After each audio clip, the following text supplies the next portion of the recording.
Morning everyone, welcome back to the online study of maths divine. आज मैं आपको आपकी बुक हिंदी रीडर का चैप्टर नंबर 3 स्कूल मुझे अच्छा लगा पढ़ाऊंगी। इसकी लेखिका हैं तेत्सुको कुरियानागी। इसको लिखा है तेत्सुको कुरियानागी ने। इनका जन्म जापान की राजधानी टोक्यो में हुआ था और इनकी गणना जापान की ही नहीं वरन संपूर्ण विश्व की सुप्रसिद्ध व लोकप्रिय लेखिकाओं में होती है।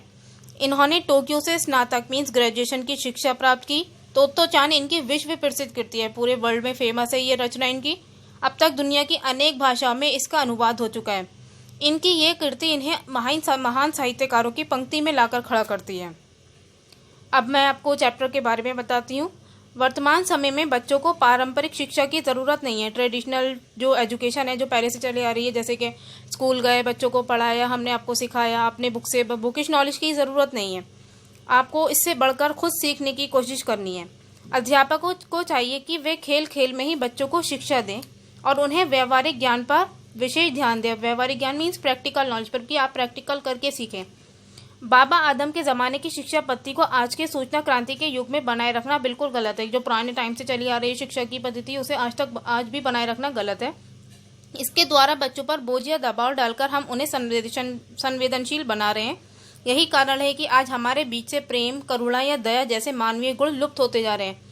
अतः शिक्षा का उद्देश्य मात्र भौतिक सुखों की प्राप्ति नहीं होना चाहिए। इसलिए आज व्यवहारिक शिक्षा पद्धति को अपनाकर स्कूली शिक्षा को सर्वग्राही बनाने की जरूरत है।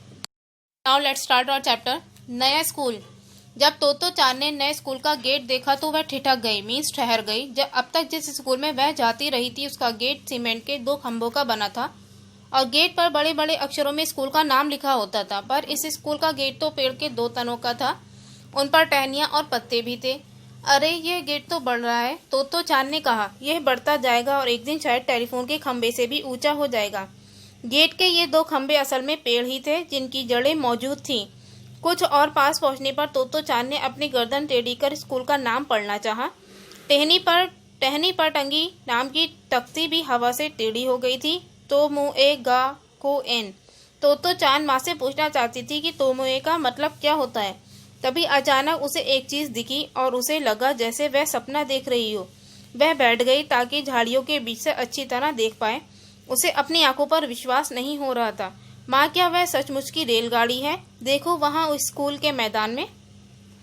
देखिए, अब आपके लिए एक साइड में क्वेश्चन दे रखा है। तोत्तो चान अब तक जिस स्कूल में जा रही थी उसके गेट पर क्या लिखा था? स्कूल का नेम लिखा होता था स्कूल के गेट पर। तोत्तो चान अब तक जिस स्कूल में जा रही थी उस स्कूल के गेट पर स्कूल का नाम लिखा होता था। अब आगे बढ़ते हैं आपके चैप्टर में। स्कूल के कमरों की जगह रेलगाड़ी के 6 बेकार डिब्बे काम में लाए जाते थे। तोत्तो चान को लगा ऐसा तो सपनों में ही होता होगा। रेलगाड़ी में स्कूल डिब्बों की खिड़कियां सूरज की प्रातःकालीन धूप में चमक रही थी, लेकिन झाड़ियों के बीच से झांकती गुलाबी गालों वाली एक नन्ही लड़की की आंखें और भी अधिक चमक रही थी। क्षण भर बाद ही मतलब पल भर बाद ही तोत्तो चान खुशी से चिल्लाई और रेलगाड़ी के डिब्बे की ओर भागी। भागते भागते मुड़कर ही माँ से कहा, आओ जल्दी करो, बिना हिले डुले खड़ी इस गाड़ी में हम झट से चढ़ जाते हैं। तुम अभी अंदर नहीं जा सकती, माँ ने उसे रोकते हुए कहा। ये कक्षाएं हैं और तुम तो अभी स्कूल में दाखिल तक नहीं हुई हो। अगर सचमुच इस ट्रेन में चढ़ना चाहती हो तो तुम्हें हेडमास्टर जी के सामने कायदे से पेश आना होगा। अब हम उनसे मिलने जाएंगे। अगर सब कुछ ठीक रहा तो तुम इस स्कूल में आ सकोगी, समझी? तोत्तो चान को तुरंत ट्रेन में न चढ़ पाने का दुख तो हुआ, पर उसे लगा कि जैसा माँ कहती हैं वैसा करना ही शायद अच्छा हो। ठीक है, उसने कहा, साथ ही जोड़ा, ये स्कूल मुझे बहुत अच्छा लगा है। माँ ने कहना तो चाहा कि प्रश्न ये नहीं है कि तुम्हें स्कूल अच्छा लगता है या नहीं, बल्कि ये है कि हेडमास्टर जी को तुम अच्छी लगती हो या नहीं। पर उसने कुछ नहीं कहा। माँ ने उसका हाथ थाम लिया और वे हेडमास्टर जी के दफ्तर की ओर बढ़ने लगी। हेडमास्टर जी का दफ्तर रेलगाड़ी के डिब्बे में नहीं था, वह दाहिने हाथ की ओर एक मंजिले भवन में था। वहां पहुंचने के लिए 7 अर्धगोलाकार पत्थर की सीढ़ियां चढ़नी होती थी। तोत्तो चान माँ से हाथ छुड़ाकर सीढ़ियां चढ़ने लगी। अचानक वह रुकी और मुड़ी। इतनी अचानक ही माँ उससे टकराते टकराते बची। क्या हुआ? माँ ने पूछा। मन में भय था कि कहीं तोत्तो चान ने स्कूल के बारे में अपना विचार न बदल लिया हो। सबसे ऊपरी सीढ़ी पर खड़ी तोत्तो चान गंभीरता से फुसफुसाई, जिनसे हम मिलने जा रहे हैं वे जरूर स्टेशन मास्टर होंगे। अब एक क्वेश्चन दे रखा है, देखिए आपके साइड में। हेडमास्टर जी का दफ्तर कहाँ पर था? हेडमास्टर जी का दफ्तर रेलगाड़ी के डिब्बे में नहीं था, वह दाहिने हाथ की ओर एक मंजिले भवन में था। अब आगे स्टोरी देखते हैं। माँ धीरज वाली थी, साथ ही मजाक करना भी आता था। वह झुकी, अपना चेहरा तोतो चांद के चेहरे के पास ले गईं और फुसफुसाईं। क्यों? तोतो चांद ने धीरे से कहा, तुमने कहा था कि वे हेडमास्टर हैं, पर अगर वे इन सारे रेलगाड़ी के डिब्बों के मालिक हैं तो वे स्टेशन मास्टर हुए ना। माँ को मानना पड़ रहा था कि रेलगाड़ी के डिब्बों में स्कूल चलाना कुछ अनूठी बात थी, मतलब अद्भुत बात थी, पर फिलहाल समझाने का समय नहीं था। माँ ने सिर्फ इतना ही कहा, तुम उनसे ही क्यों नहीं पूछ लेती? पर तुम अपने डैडी के बारे में क्या सोचती हो? वे वायलिन बजाते हैं और उनके पास ढेरों वायलिन हैं, पर इससे अपना घर वायलिन की दुकान तो नहीं बन जाता? नहीं, हाँ, दुकान तो नहीं बन जाता अपना घर। तोतो चांद ने माँ का हाथ थामते हुए सहमति जताई। अब देखिए, क्वेश्चन दे रखा है आपके लिए साइड में, तोतो चांद के डैडी क्या बजाते थे? वायलिन। अब देखिए आगे स्टोरी। हेडमास्टर जी। जब माँ और तोतो चांद दफ्तर में घुसी तो कुर्सी पर बैठे सज्जन उठ खड़े हुए। उनके सिर पर बाल कम हो चले थे, कुछ दांत भी गायब थे, पर चेहरा उनका स्वस्थ लगता था। बहुत लंबे भी नहीं थे वे सज्जन, पर उनके कंधों व बाहों में मजबूती लगती थी। जल्दी से झुककर तोतो चांद ने नमस्ते किया और तब उत्साह से पूछा, आप स्कूल मास्टर हैं या स्टेशन मास्टर? माँ उकुलाई, मतलब घबराई, पर इसके पहले कि वह कुछ सफाई देती सज्जन हंस पड़े और बोले, मैं इस स्कूल का हेड मास्टर हूँ। तोतो चांद की खुशी का ठिकाना न रहा। मुझे बड़ी खुशी हुई, उसने कहा, क्योंकि मैं अब आपसे कुछ मांगना चाहती हूँ। मैं आपके स्कूल में पढ़ना चाहती हूँ। हेडमास्टर जी ने तोतो चांद को कुर्सी पर बैठने को कहा, फिर माँ की ओर मुड़कर वे बोले, आप घर जा सकती हैं, मैं तोतो चांद से बात करना चाहता हूँ। तोतो चांद को थोड़ी सी उलझन हुई, पर उसने सोचकर देखा तो लगा कि सामने बैठे सज्जन से बात करना उसे बुरा नहीं लगेगा। तो मैं इसे आपके पास छोड़े जा रही हूँ, माँ ने कहा और दफ्तर से निकलकर दरवाजा बंद कर दिया। देखिए, एक क्वेश्चन दे रखा है आपके लिए साइड में, तोतो चांद के सामने बैठे सज्जन कौन थे? स्कूल के हेडमास्टर थे वो। अब देखिए आगे स्टोरी। हेडमास्टर जी ने एक कुर्सी खींची और तोतो चांद की कुर्सी के सामने रखी। जब दोनों आमने सामने बैठ गए तो उन्होंने कहा, अब तुम मुझे अपने बारे में सब कुछ बताओ, कुछ भी जो तुम बताना चाहो बताओ, जो मुझे अच्छा लगे वह बताऊं। तोतो चांद ने सोचा था कि वे प्रश्न करेंगे और उसे उत्तर देने होंगे, पर जब उससे कहा गया कि वह किसी भी चीज के बारे में बोल सकती है तो उसे बड़ा अच्छा लगा। वह तुरंत बोलने लगी। उसने जो कुछ कहा वह था तो काफी गड़बड़, पर वह अपनी पूरी ताकत से बोलती गई। उसने हेडमास्टर जी को बताया कि जिस ट्रेन पर वह चढ़कर वे आए थे वह कितनी तेजी से चली थी। उसने बताया कि उसने टिकट बाबू से कहा था कि वे उससे टिकट न लें, पर उन्होंने उसकी बात नहीं मानी। उसने बताया कि उसके दूसरे स्कूल की शिक्षिका कितनी सुंदर है। अब अबील का घोंसला कैसा है, उसका भूरा कुत्ता रॉकी कैसे कैसे करिश्मे दिखा सकता है। उसने बताया कि वह कैंची मुंह में डालकर चलाया करती थी, पर उसकी शिक्षिका ने उसे ऐसा करने से मना किया था, क्योंकि उन्हें डर था कि कहीं तोतो चांद की जीभ न कट जाए, पर वह फिर भी वैसा ही करती रही। उसने बताया कि वह नाक कैसे सिनक लेती है, क्योंकि उसकी बहती नाक अगर माँ देख लेती हैं तो उसे डांट लगाती हैं। उसने बताया कि पापा कितने अच्छे तैराक हैं और वे गोता भी लगा सकते हैं। वह लगातार बोलती गई। हेडमास्टर जी कभी हंसते, कभी सिर हिलाते और कहते, अच्छा फिर? तोतो चांद इतनी खुश थी कि वह आगे बोलती जाती। बोलते बोलते आखिर उसके पास कुछ बोलने को कुछ नहीं बचा। अब उसका मुंह बंद था। वह अपने दिमाग पर जोर डाल रही थी, सोच रही थी कि आगे क्या कहे। मुझे और कुछ बताने को तुम्हारे पास क्या कुछ भी नहीं है? हेडमास्टर जी ने पूछा। ऐसे में चुप रहना कितने शर्म की बात है। तोतो चांद ने सोचा, कितना अच्छा मौका है, क्या वह किसी भी चीज के बारे में और कुछ भी नहीं बता सकती? उसने मन ही मन सोचा। अचानक से उसे कुछ सूझा। देखिए, एक क्वेश्चन दे रखा है आपके लिए साइड में, तोतो चांद की शिक्षिका ने उसे क्या करने से मना किया था? कैंची को मुंह में पकड़कर चलाने से मना किया था। देखिए अब आगे स्टोरी। हाँ, वह अपनी फ्रॉक के बारे में बताएगी जो उसने पहन रखी थी। वैसे उसके ज्यादातर कपड़े माँ खुद ही सिलती थी, पर यह फ्रॉक दुकान से खरीदी हुई थी। जब भी वह दोपहर के बाद स्कूल से घर लौटती थी तो अक्सर उसके कपड़े फटे होते थे। माँ को समझ ही नहीं आता कि वे ऐसे कैसे फटे होंगे। उसने हेडमास्टर को बताया कि ऐसा कैसे हो जाता था। असल में उसके कपड़े इसलिए फटते थे क्योंकि वह दूसरों के बागीचों में झाड़ियों के बीच में से घुसती थी।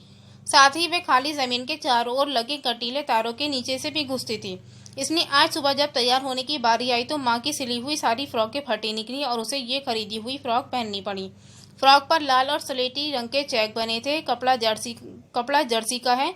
फ्रॉक इतनी बुरी भी नहीं है, पर माँ को लगता है कि कॉलर पर कड़े लाल फूल फूहड़ हैं। माँ को कॉलर पसंद नहीं है। तोतो चांद ने कॉलर उठाकर हेडमास्टर जी को दिखाया, लेकिन इसके बाद खूब सोचने पर भी तोतो चांद को कुछ और न सूझा। उसे इस बात से कुछ दुख हुआ, लेकिन तभी हेडमास्टर जी उठ खड़े हुए। उन्होंने अपना प्यार भरा बड़ा सा हाथ उसके सिर पर रखा और कहा, अब तुम इस स्कूल की छात्रा हो।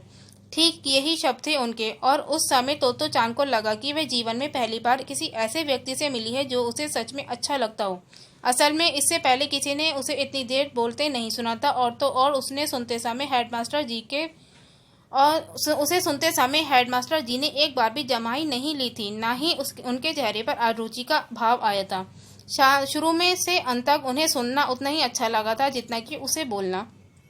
इस दिन से पहले या उसके बाद किसी वयस्क ने तोतो चान की बात इतने लंबे समय तक नहीं सुनी थी, और पहली शिक्षिका को यह जानकर भी आश्चर्य होता कि एक 7 साल की लड़की लगातार 4 घंटे बोलने का मसाला भी जुटा सकती है।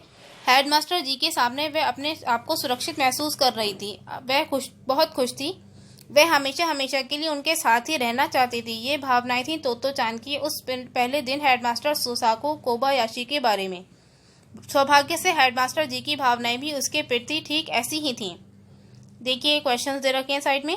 शुरू से अंत तक किसे सुनना और किसे बोलना अच्छा लगा? शुरू से अंत तक तोतो चान को बोलना अच्छा लगा और हेडमास्टर जी को सुनना अच्छा लगा। एक और क्वेश्चन है, बोलने का मसाला। वाक्यांश में मसाला का क्या अर्थ है? बोलने का मसाले का मीनिंग है बोलने की सामग्री, पूरे बोलने का विषय जो इतने घंटे वो बोली, वो सारी सामग्री कहाँ से आती है, ये है बोलने का मसाला का मीनिंग। अब आगे बढ़ते हैं स्टोरी में। दोपहर का भोजन। अब हेडमास्टर जी तोतो चान को वह जगह दिखाने ले गए जहाँ बच्चे दोपहर का खाना खाते थे। हम ट्रेन में नहीं खाते, उन्होंने समझाया, बल्कि सभागार में खाते हैं। सभागार उन सीढ़ियों के ऊपर था जिन्हें चढ़कर तोतो चान पहले आई थी। जब वे वहां पहुंचे तो बच्चे हल्ला करते हुए मेज व कुर्सियां उठा खिसकाकर उन्हें एक गोल घेरे में लगा रहे थे। वे सभागार के कोने में खड़े बच्चों को देखते रहे। तोतो चान ने हेडमास्टर जी के जैकेट का किनारा खींचा और पूछा, बाकी बच्चे कहाँ हैं?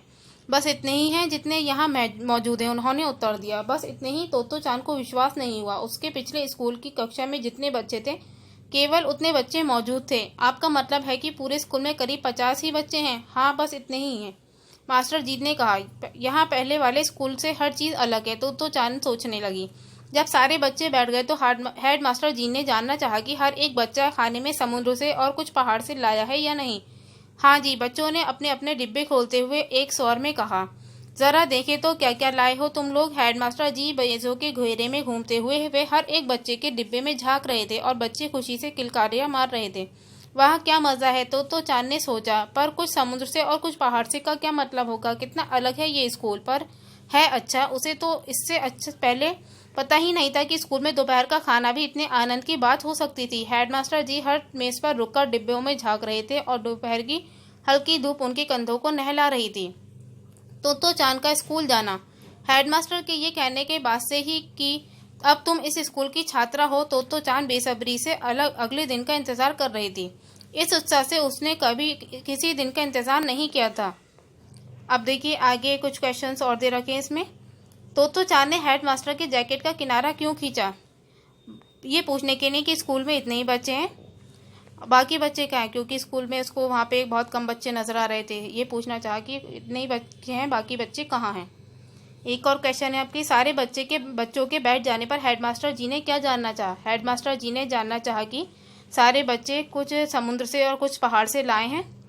सब कुछ समुद्र से कुछ पहाड़ से का मतलब है कुछ समुद्र में रहने वाले जीव जैसे कि मछली, कुछ ऐसा समुद्र का खाना, समुद्र से मिलने वाली चीज़ें लाए हैं खाने में, और कुछ पहाड़ से यानी कि पहाड़ पर उगने वाली चीज़ें जैसे कि आलू, ऐसी चीज़ें लाए हैं या नहीं, ये पूछना चाहा।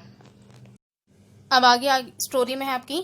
अक्सर माँ को उसे सुबह स्कूल के लिए बिस्तर छुड़वाने में भी परेशानी होती थी, पर उस दिन वह दूसरों से पहले उठकर तैयार हो गई और अपना बस्ता पीठ पर बांधे इंतजार करने लगी। माँ को तो बहुत कुछ करना था। तो चांद को नाश्ता देकर वह उसका लंच बॉक्स बनाने में जुट गई। उसमें कुछ समुद्र और कुछ पहाड़ से भी तो डालना था। माँ ने रेलगाड़ी के पास को एक प्लास्टिक की थैली में डाला और एक डोरी से उसे तो चांद के गले में लटका दिया ताकि वे खो न जाए।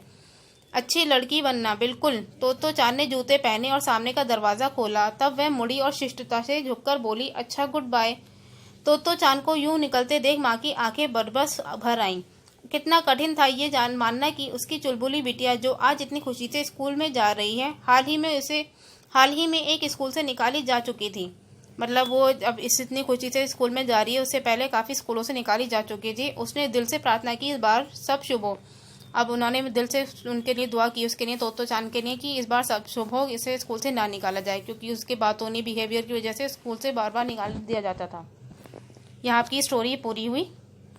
Now homework time. आपको होमवर्क में 20 कठिन शब्द लिखने हैं जो चैप्टर में आए हैं आपके, और ये शब्द अर्थ कॉपी पर करने हैं आपको अपनी। ये सारा वर्क आपको फेयर कॉपी पर करना है। Okay, thank you and have a nice day.